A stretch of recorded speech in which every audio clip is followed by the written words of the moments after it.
Ceci, chers téléspectateurs, sera peut-être l'unique fois de votre vie où vous aurez l'occasion d'entendre une information non censurée.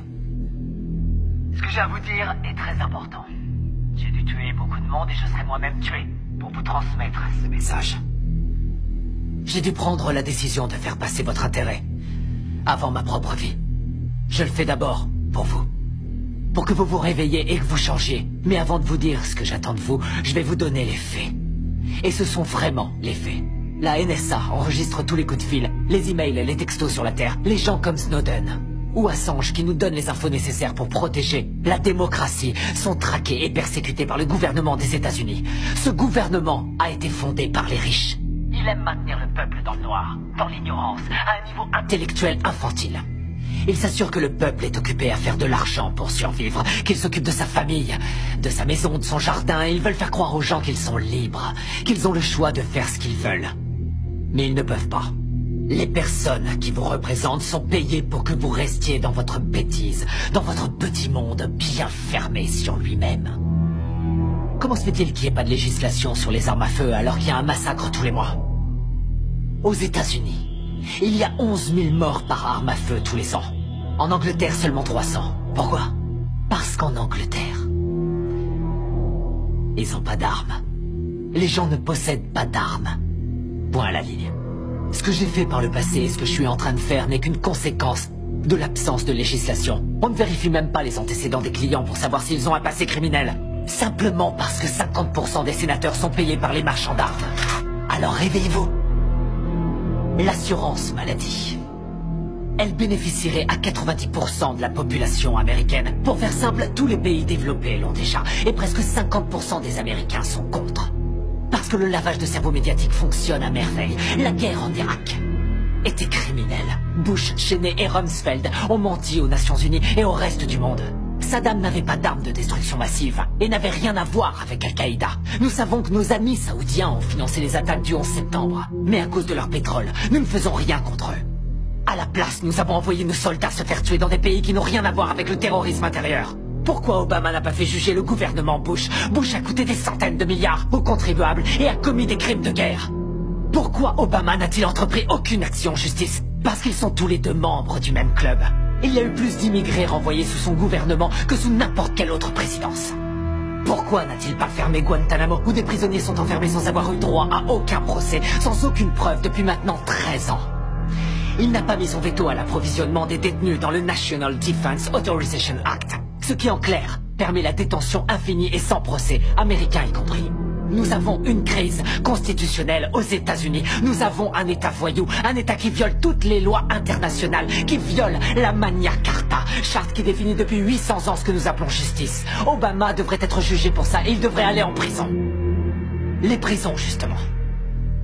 Aux États-Unis, nous sommes 5% de la population mondiale et nous avons 25% de la population carcérale mondiale. Les gens vont en prison pour 10 grammes de cocaïne. La moitié des prisonniers est enfermée pour détention de drogue et la très grande majorité est noire. Pourquoi cette situation absurde reste inchangée? Je vais vous le dire. Parce que Washington reçoit de l'argent du lobby des prisons pour que ça bouge pas. Pourquoi les pop stars, les célébrités, les courtiers, tous les gens pleins de fric qui se gavent de coke et d'exta à longueur de journée vont jamais en prison? Parce que quand vous êtes plein aux as, vous êtes au-dessus des lois. Regardez Lincoln, le film de Spielberg, et vous croirez que la guerre civile a eu lieu pour libérer les esclaves. Comme quoi le milliardaire Spielberg vous rend encore plus bête. Et ils feront en sorte de projeter le film dans les écoles, de le diffuser à la télé en boucle pour toujours. Mais la vérité, c'est que toutes les guerres ont eu lieu pour le fric et que le petit peuple doit crever parce que les élites en ont décidé ainsi. Vous regardez la télé-réalité tous les jours pour tuer le temps et vous croyez que vous êtes à la page parce que vous regardez Anderson Cooper et d'autres coquilles vides sans la moindre opinion. L'apparence est sans importance, les marques sont sans importance, les drogues sont sans importance. Tout a été créé pour vous rendre idiot. La presse libre, la télé, les films hollywoodiens, l'école, l'université, la religion, tout ça c'est l'opium du peuple, comme dirait Karl Marx. Je vais vous ouvrir les yeux. Vous réveiller, vous changer. Je suis sûr que jusqu'à un certain point t'aurais voulu être un chantre de la vérité. Pas vrai? Avant que tu sois intéressé par le fric, par la télévision, je suis sûr que t'aurais voulu être un vrai journaliste. Je suis un vrai journaliste. Mais je crois aussi en l'ordre public et je crois en la Constitution. Ah, la Constitution est un mécanisme de contrôle pour les riches. L'ordre, c'est eux. Ils ont fait la Constitution pour protéger l'argent et les terres qu'ils ont volées. Les riches n'ont pas à craindre les lois et c'est partout dans le monde. Regarde les oligarques russes et les propriétaires allemands de l'industrie automobile, des chemins de fer, de l'industrie pharmaceutique. Ils ont tous utilisé le travail des esclaves sous Hitler. Pas vrai? Et les propriétaires de ces entreprises sont toujours les mêmes. La couronne britannique. Pas vrai. Et les nantis africains, eux, ils massacrent leur propre peuple. Ils empêchent leur pays de se développer.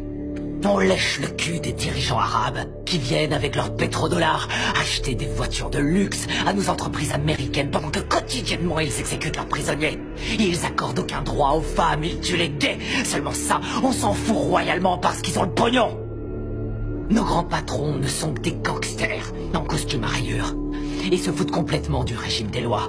Ils ont mis en place le plus sophistiqué des systèmes de sécurité intérieure de l'histoire de l'humanité. Ils ont violé les plus basiques de nos droits constitutionnels et nos libertés civiles. Ils ont détourné les ministères du gouvernement en filiales de leurs propres entreprises. Ils se sont emparés du système de contrôle de l'information pour saturer les ondes de mensonges dont tu es un bon contributeur, Chip. Tu n'es pas différent des autres journalistes. Tous les présentateurs de journaux sont dans la poche de quelqu'un. J'ai pas raison. C'est quoi le programme ici? Voyez que tuer des innocents est une solution. Je crois, oui. Franchement, est-ce que c'est pas la solution que l'Amérique utilise aux quatre coins du monde? Avec leurs drones. Qu'est-ce qu'ils envoient, les drones? Des bombes ou des bonbons pour les petits-enfants?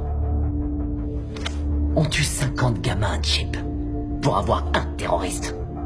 On pille pas le tiers-monde, peut-être?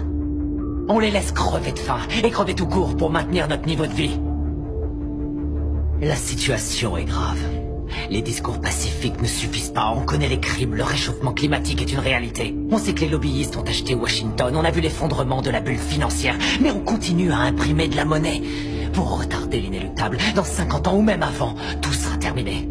Nous sommes de plus en plus nombreux sur la planète et il y a de moins en moins de nourriture, d'eau et de pétrole. Dans une centaine d'années, il n'y aura plus de terre du tout. Avec des mots, on changera rien, c'est trop tard. La seule façon dont je peux intervenir sur ces vies, c'est en les prenant. La seule façon dont je peux intervenir auprès de toi, c'est en te tuant. N'y a-t-il pas une meilleure solution? Par exemple, fonder un parti. Enfin, convaincre. Convaincre les gens de vous élire, faire la différence dans les... Me faire élire? Me faire élire dans quoi? Tu m'écoutes pas.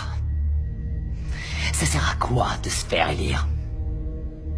Arrête de dire des conneries. Chip, c'est quoi la politique? Que tu sois démocrate ou que tu sois républicain, ça change strictement rien. Tous les gouverneurs, qu'ils soient républicains ou démocrates, ont été achetés. On peut toujours voter et élire quelqu'un. Ça change rien. Ce sont les lobbyistes qui ont le pouvoir.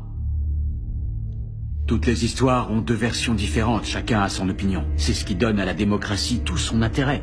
Le fait que nous puissions tous exprimer notre opinion. Ouais. Aussi longtemps que l'expression de ces opinions ne change rien. Julian Assange, Hammond, Snowden, ce sont les prophètes de notre époque, les voix qui crient dans le silence du désert. Et ce sont ceux-là que l'État s'acharne à martyriser.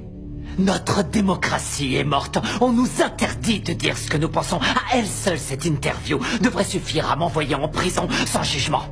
Pour toujours, on va m'envoyer à Guantanamo. Ça sert plus à rien de s'exprimer. Et vous ne pensez pas pouvoir changer cet état de fait? Je peux pas. Je crois que c'est le seul moyen de faire avancer les choses. Ce que j'attends de vous, c'est que vous changiez le monde. Et ça se fera pas tout seul, ça se fera pas pacifiquement. Nous allons devoir tuer les riches. Sortez de chez vous. Prenez vos armes. Allez faire sauter Washington. Partez à la chasse aux milliardaires, aux patrons de banques, aux ordures, aux PDG, aux menteurs, aux gouverneurs, aux lobbyistes, aux sénateurs. Tout ça, c'est du pareil au même. Il faut les pendre. Au premier arbre que vous trouverez, nous devons faire le ménage, tout rendre propre. Nous devons repartir du début. Il nous faut une nouvelle chance. Mais je peux pas le faire seul. J'ai besoin de votre aide. J'ai besoin de vous maintenant. Je Je vous remercie par avance pour votre aide.